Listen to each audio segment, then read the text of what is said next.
Donc, je m'appelle Marine Durieux-Pérou, je suis infirmière à l'Institut Bergonié depuis bientôt 12 ans, spécialisée dans la prise en charge de la douleur et en hypnose. En 2021, j'ai eu l'occasion de prendre la parole pour vous parler du projet Hypno-AJA, en tout cas de ses débuts. Là, l'idée, c'est que je puisse vous faire un petit report depuis le lancement, depuis janvier 2022, du projet Hypno-AJA. Hypno-AJA, ça veut dire hypnose pour les adolescents et jeunes adultes, et c'est donc dédié à ces jeunes qui ont entre 15 et 30 ans, qui sont suivis pour un sarcome à l'Institut et qui sont donc nouvellement diagnostiqués. Grâce au projet, on leur propose de bénéficier d'hypnose une cure sur deux,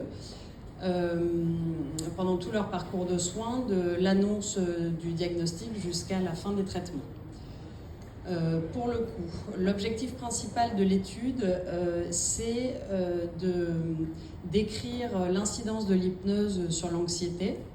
Et les objectifs secondaires, ça va être de décrire l'incidence de l'hypnose sur les autres symptômes chimio-induits les plus fréquents, comme la douleur, les nausées-vomissements, la modification du schéma corporel. Je passe tous les détails. Donc Hypno-AJA, c'est aussi une belle collaboration avec la Fondation d'entreprise Bergonié, que je remercie à nouveau. C'est du travail acharné au service des patients. C'est depuis le lancement, donc en janvier 2022, plus de 1150 séances et autant de comptes rendus. C'est des opérations de communication à l'Institut Curie l'année dernière, en juin, où j'ai eu l'occasion de présenter l'étude et ça a sollicité leur attention.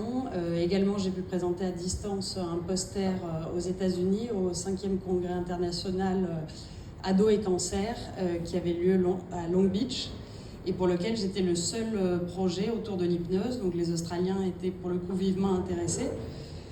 Il y a eu aussi d'autres actions menées, je vais essayer de ne pas tout donner dans les détails, mais dans le cadre d'Octobre Rose, en parallèle des séances d'hypnose qui ont été proposées aux patients, un poster qui était présenté à la Journée mondiale de lutte contre la douleur, et également du coup en février, en février, à l'occasion de la journée de lutte mondiale contre le cancer, la Fondation d'entreprise Bergonié a créé une campagne de publicité qui a été menée par le Vestiaire, qui est ici en face de moi.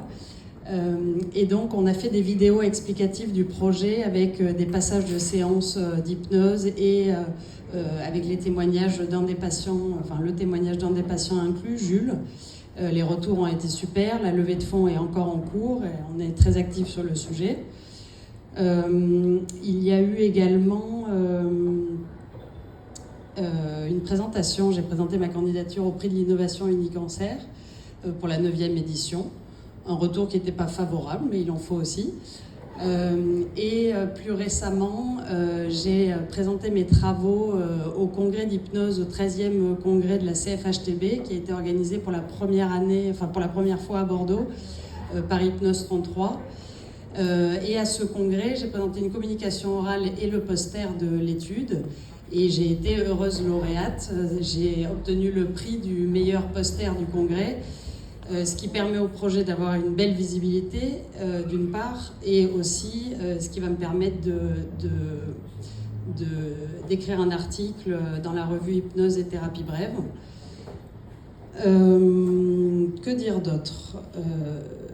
Hypno-AJA 1, c'est ce tableau, mais c'est aussi la création d'Hypno-AJA 2, qui est en cours, en étroite collaboration avec l'unité de recherche clinique.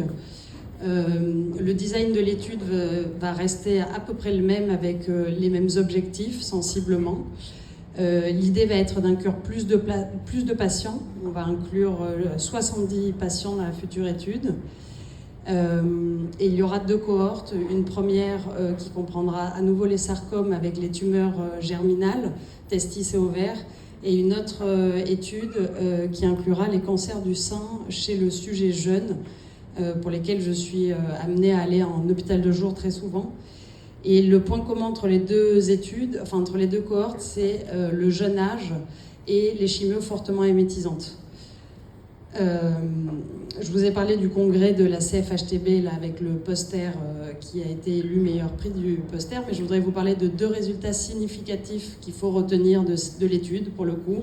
C'est les 2 plus importants en faveur des objectifs principaux. Le premier, c'est que 100% des EN anxiété, des échelles numériques d'anxiété sont en diminution après une séance d'hypnose.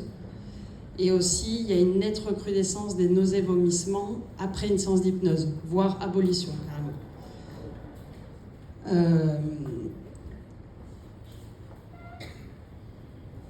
Je pense que je peux clôturer en disant que mon objectif plus personnel, c'est également de promouvoir la recherche clinique paramédicale. Également d'imaginer qu'on pourrait pérenniser l'hypnose au sein de notre institut pour offrir, pour valoriser cette offre de soins variée et également d'intégrer vraiment l'hypnose de manière officielle à cette sphère des soins de support qui est déjà bien développée, qui mériterait d'accueillir l'hypnose à bras ouverts. Voilà, on travaille là-dessus. Et l'idée, c'est que l'étude aussi peut-être puisse devenir multicentrique, puisqu'on a eu des sollicitations d'autres centres de lutte contre le cancer, dans notre principalement, qui souhaiteraient développer l'étude dans leurs murs et qui sont vivement intéressés. Donc ça, ce sera un projet à réévaluer une fois qu'HypnoAgia 2 aura fait ses preuves également et confirmer les résultats d'HypnoAgia 1. Voilà.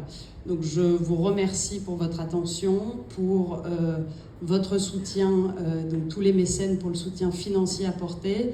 Je remercie à nouveau la Fondation d'entreprise Bergonié ainsi que l'Institut Bergonié qui me permet de déployer ce projet actif qui me tient à cœur. Merci beaucoup.